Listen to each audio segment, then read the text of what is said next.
Welcome to the Board of Educational Research and Development, SWAT.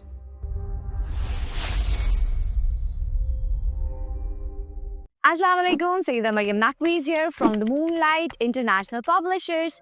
तो प्यारे बच्चों, कैसे हो आप सब? अच्छा, आज का जो टॉपिक है वो बहुत मजे का है। टॉपिक है शरारती नाव। आज हम करेंगे शरारती हरूफ। अच्छा, आपको पता है कि जैसे आप सब बहुत नॉटी हैं, शरारती हैं और कहते हैं कि शरारती बच्चा आ गया, उसी तरह हमारे टॉपिक का नाम है, आज के उन्वान का नाम है शरारती नौ। ये 9 दोस्त हैं। 9 दोस्त कौन कौन से? अलिफ, वाव, दाल, दाल, जाल, रे, अड़े, जे, से। और मजे की बात यह है कि ये किसी के साथ दोस्ती नहीं करते। ये इनके बाद कोई लफ्ज नहीं जुड़ता। पहले तो जुड़ जाता है लेकिन इनके बाद नहीं जुड़ता।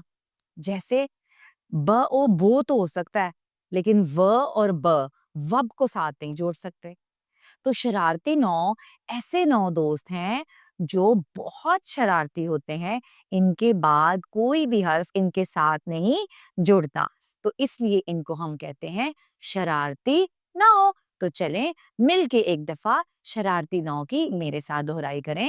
अलिफ, वाओ, दाल, दाल, जाल, रे, अड़े, जे और ये कौन है? ये है हमारे शरारती 9 शरारती हरूफ। तो आपने इनकी अच्छी तरह से दोहराई करनी है घर जाकर भी, और मामा को आज बताना है जैसे आप लोग शरारती हैं, आज आपने क्या पढ़ा? शरारती 9। तो इसके साथ मुझे इजाजत दें। शुक्रिया। अल्लाह हाफिज।